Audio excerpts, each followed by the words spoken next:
Beleza. Galera, se eu bater as proteínas e o resto das calorias com qualquer coisa, eu tenho evolução?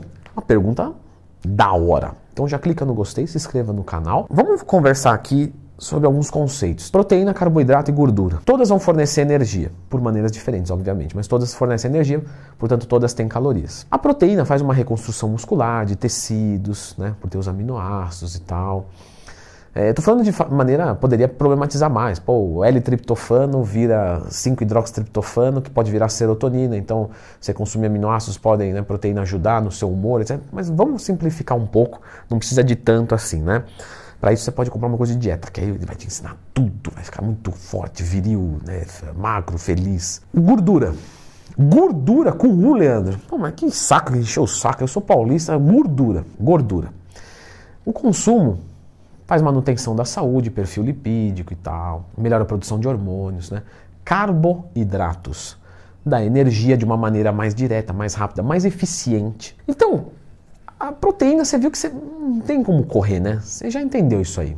Então, por isso que o questionamento que eu recebo de alguns alunos é: Leandro, posso bater as proteínas e as calorias? O que isso quer dizer? Eu tenho que consumir 2.500 calorias para emagrecer. Eu vou consumir 2 gramas quilo de proteína, vou respeitar isso, e o resto de qualquer coisa para bater as 2.500. Eu vou ter resultado? Vai. Eu vou ter o melhor resultado? Não. Por quê? Vamos então entender aqui vários cenários, certo? Olha só, vamos dizer que eu vou bater essa proteína aqui e 2 gramas quilo está garantido, e o resto de qualquer coisa, então eu acabo consumindo mais proteína. Então eu vou para 2,5, 3. Bom, de 2 para cima você não tem vantagem nenhuma. Andrão, mas se passar também não tem problema, né? Tem. Pode fazer mal sim para a sua saúde, mas saúde eu não me importo muito. O negócio é ficar grande. Tá bom. Só que é o seguinte, vamos assumir que você tem uma dieta com déficit calórico. E aí você está consumindo muita proteína, só que você está consumindo, né, para manter o déficit calórico. Você deixou de consumir o quê? Carboidrato. Ou seja, você colocou uma proteína a mais que não vai te dar energia, certo? Disposição, vigor de treino, não vai ajudar na recuperação, porque já está a mais, e você deixou de consumir carboidrato. Ou seja, quem vai emagrecer mais rápido? Quem vai queimar gordura melhor? Quem vai manter mais massa muscular? E quem é que vai treinar mais pesado? Quem come mais carboidrato. Então os dois estão comendo 2.500 calorias. Só que esse come 3 gramas quilo de carboidrato e esse come 1 grama quilo de carboidrato. Esse cara aqui de 3 gramas quilo de carboidrato com as 2.500 calorias também, ele vai emagrecer muito mais rápido e mantendo muito mais massa muscular, porque ele treina mais pesado. Então a gente já entendeu uma desvantagem. Aí você vai dizer o seguinte: eu vou melhorar esse cenário. 2 gramas quilo de proteína mesmo, isso eu não vou passar, e o resto de qualquer coisa. De novo, se você consumir mais gordura do que carboidrato, você vai ter menos energia para treinar. Então, de novo, isso pode atrapalhar. Andrão, eu vou melhorar esse cenário então. Vou consumir 2 gramas quilo de proteína, 1 grama quilo de gordura e o resto de qualquer carboidrato. Você percebeu que você está quase já fazendo o que é necessário? Mas tudo bem, vamos entender isso aí. O resto de qualquer carboidrato. Galera, é um bom cenário. Mas eu vou comer lixo, eu vou comer... Lixo não, né? Comida não é lixo não, gente. A gente fala brincando do dia do lixo, mas comida é uma coisa muito boa. Então eu vou comer, sei lá, besteira. Comer comida que é besteira, comer batata frita, carboidrato de alto índice glicêmico.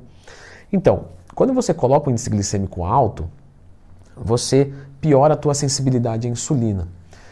Quanto mais insulina você precisar para fazer a mesma síntese proteica, mais você engorda ou menos você perde gordura, porque ela é lipogênica. Lipogordura, gênica geração, geradora de gordura. Por isso que você não vê gente fazer ciclo de insulina, porque a insulina é o hormônio mais anabólico, só que engorda. Qual é o fisiculturista que usa insulina? É o que já está usando o GH, que o GH é hiperglicemiante. Então, às vezes, ele usa até para controlar o colateral do GH. Mas que bagunça, né? Então, realmente. Então, se você está ainda nesse ponto de, vou comer a proteína e o resto de qualquer coisa, esquece droga, tá? Não é para você, definitivamente. A droga, ela é para quem quer um resultado muito diferenciado, que é abrir mão da saúde, parcialmente, e está fazendo tudo perfeitamente. Ela vem depois, talvez, né? E de preferência, não, né? Leandrão, tá passando um pano, porque senão vão derrubar o canal, então não usa droga, não. Quem usa esteroide não tá com nada. E é tudo isso. Leandrão, mas você fez o vídeo do seu primeiro ciclo aqui que você contou tudo, né? Mas eu fiz besteira. Tira da frente isso aí, tá?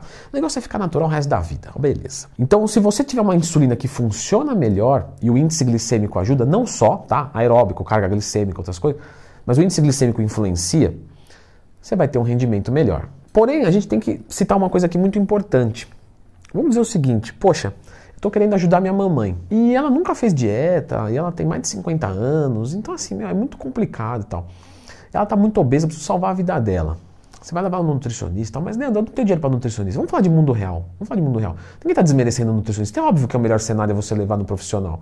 Mas eu não tenho dinheiro. E eu gosto da minha mãe. O que eu posso fazer por ela? Vamos trabalhar com redução de danos. Isso é pilar da área da saúde. Para uma pessoa que não faz nada, está obesa, está comendo mais caloria, está engordando, tá... se ela controlar a caloria dela, já tá bom. Vamos fazer o seguinte, 2.000 calorias por dia, do que? De qualquer coisa, mas não passa das 2.000. A própria pessoa, instintivamente, ela vai começar a olhar e falar, não compensa tomar um copo de refrigerante. Ela vai tomar no primeiro dia e falar, não matei minha fome, estourei minha caloria, ferrou. Amanhã eu vou comer uma banana, que é melhor. Aí depois de uma banana, ela fala, melhor comer 2 maçãs, porque tem menos caloria e tal. Então, você vê que se ela respeitar isso, se ela, né, pelo menos dar esse primeiro passo, você percebe que o que está em movimento, para pegar velocidade, é muito mais fácil do que você sair da inércia. Sair da inércia dá muito trabalho. Então, para você convencer a tua mamãe a fazer isso, vai dar muito trabalho. Só que se ela começar a fazer e levar um pouquinho a sério, e ela ver um resultado, ela mesma vai querer buscar, provavelmente. Certo? Sempre com o teu incentivo, sempre com a tua ajuda. Então, para essa pessoa calcular a caloria, já tá top. Aí você vai dizer, Leandrão, beleza, mas eu não tô preocupado com a minha mãe. Ela tá bem. Lógico. Só que é o seguinte, mas eu não consigo fazer dieta. Então, se você bater a proteína e as calorias com qualquer outra coisa, já tá top. Porque, para quem não tem nada, metade é o dobro. Então, nesse momento, você vai bater a proteína e qualquer coisa com as calorias. Mesmo que estoure a proteína, mesmo que você consuma alimentos não saudáveis, mas pelo menos isso você já está fazendo. Aí você já vai começar, vamos supor que seja emagrecimento, o objetivo com ganho de massa muscular. Então você já está ganhando massa muscular e já está emagrecendo. Aí você vai vendo e você vai falando, pô, vale a pena isso aqui, velho. E não está tão difícil fazer. Agora eu vou tentar calcular a gordura. Beleza, calculei a gordura, um desconfortozinho e tal, mas beleza. Agora eu vou começar a comer saudável. Só alimento saudável, tira tudo, tirou tudo, beleza. Agora eu vou calcular, entendeu? Aos pouquinhos. Pega o teu carro, pega uma curva assim, ó. Uma curva o que, Leandro? Uma curva antebraço? Não, uma curva cotovelo, certo? Vem a 250 e faz essa curva. Aliás, não faz, você não vai fazer. E aí, você vai perceber que a ideia de fazer a curva, para você terminar o percurso, porque você saiu do percurso, é fazer devagar. Então você vai vir a curva, você fala, não, beleza, 250? Não, acho que não vai dar. Eu vou fazer a curva a 100. Aí você fez a 100 tranquilo, aí você ganha velocidade de novo, aí você reduz na outra. Você tem que ir de boa. Não, eu sei, às vezes a gente acorda com aquela vontade de, eu vou resolver minha vida. Sabe virada de ano? Eu vou fazer isso. Não faz nada. Faz 2 dias, uma semana. Se fizer muito, faz um mês. Você vai voltar a ser gordo, vai voltar a ser fraco. Aliás, você nem deixou de ser, você só melhorou um pouco. Para quem não tem nada, metade é o dobro. Se você não faz nada, beleza, já começa por aí. É um bom começo, é mais fácil. Você vai engrenando, aí você vai problematizando. Aí você vai deixando mais difícil, porque seu corpo vai precisando também para você continuar evoluindo. E beleza. Agora, se você quer ter um melhor resultado, não faça isso, certo? Mas o melhor resultado, você é atleta? Porque se você é atleta, você vai ter que dar o sangue mesmo e já era. Se você não está disposto, se você já está na dúvida, você não é atleta. Hoje não. Pode ser que amanhã você acorde com outra mentalidade. Beleza, mas hoje você não tem a cabeça de atleta. Atleta não questiona se tem um caminho mais fácil. Atleta não quer fazer um mais fácil e abrir mão um pouquinho do resultado. Ele quer fazer o melhor resultado, custe o que custar. Certo? Leandrão, muito legal essa história aí. Eu sou mais para iniciante, mas eu quero competir. Quanto é que gasta para ser um fisiculturista? Será que uns R$1.000 por mês dá? Uns 3? Vou deixar vocês com esse vídeo aqui, que o pessoal teve bastante curiosidade. Quanto gasta para ser um fisiculturista mensalmente? Dá uma olhadinha aqui.